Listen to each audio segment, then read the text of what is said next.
Hi guys, today we're gonna go ahead and unbox the Pixel 3a XL. Google was gonna send me Pixel 3a, but they sent me the 3a XL, so that's pretty awesome. Let's go and take a look.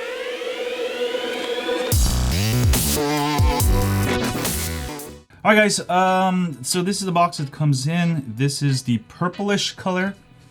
It's sort of white with purple. And Google has did away, so you don't need knives. You can just go ahead and pull this. Okay, this is a Pixel 3a XL 6-inch screen, 64 gigabytes, purplish. Really stoked about this. And boom shakalaka. Alright, that does look very purple. That does look very, very purple. Alright, step one. And boom shakalaka. Ooh. My first impressions actually feels just like a Pixel 3 XL. I feel like it's a little bit more plasticky. I do have the Pixel 3 XL somewhere in my house. I've actually lost it, so I'm gonna go ahead and find it, and I'll give you a full comparison eventually. Purplish color. I don't know if I like it. Of course, I'll probably put a case on. By the way, thank you Google for sending me the Pixel 3a XL and the case. Let's go ahead and check out the case real quick. Very nice fuzzy case. Wow, it's got the little button there. So nice soft case. Once you put this on, it's just a complete different feel. It's a very soft feel.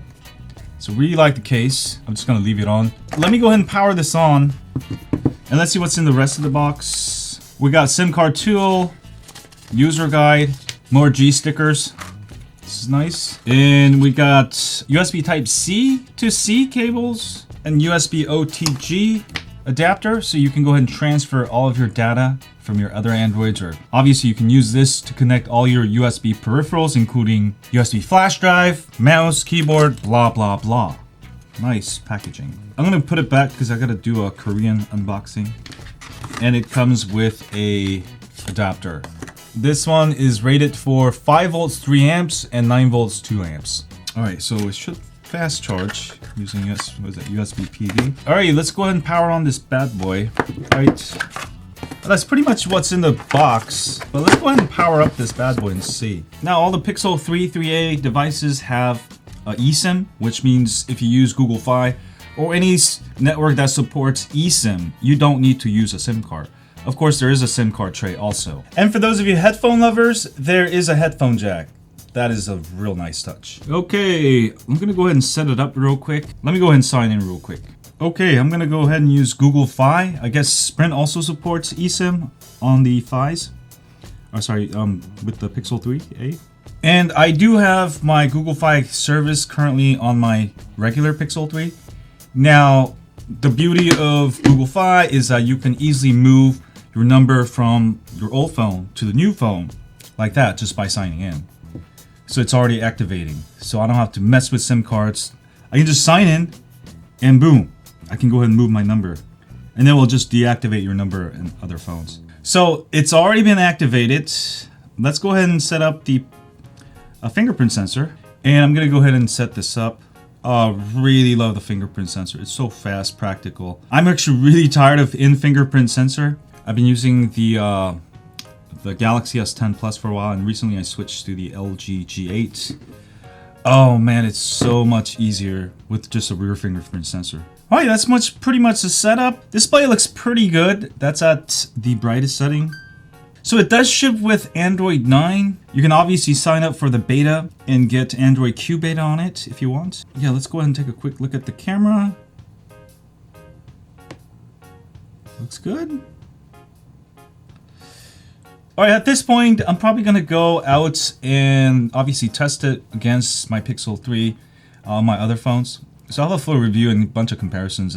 But before I go, who is this for? This is really for those of you who don't need the fastest speeds. You don't play a lot of games, but you absolutely need really, really good camera, especially low light. Pixel 3 and the 3XL, without a doubt, has the best camera, I think. Now with Pixel 3a and 3a XL, it's pretty much the same camera. Alright, processing speed is going to be a little bit slower, but you're still going to pretty much get the same results. So if you need very good camera, you need a brand new phone, and you need the latest Android updates, you don't really play a lot of games, you don't need a powerhouse phone, then I think this could be a great alternative. Sort of a budget-oriented phone, obviously. Yeah, Qualcomm Snapdragon 670, I don't actually know how fast it is, and I don't know how that's going to affect the performance of the phone. So I'll do some benchmarks and actually try it out for a little bit and get back to you, I guess. But yeah, it looks like a good budget phone. Google's obviously aiming this at people who want to save money. And I think it's great that Google is coming back to its roots. If you guys been following Google since 2011, 8 years ago, since like I have. When Google first launched Nexus 1, I think that was the turning point. And they offered an Android smartphone for much less than the competition. Think of like Galaxy Nexus, Nexus S. All those phones were really oriented to giving you more value over premium phone. And I think this is great for consumers since now we have two choices. If you absolutely need the faster speed, get the regular 3 or 3 XL. If you want to save some money, but you still get pretty much exact same camera, this is it. Anyway, I'll have a full review. Have a great day. And as always, stay on Pixel 3 XL. Click here to subscribe. To subscribe. To subscribe. To subscribe. To subscribe. To subscribe. To subscribe. To subscribe. To subscribe. To subscribe. To subscribe. To subscribe. To subscribe.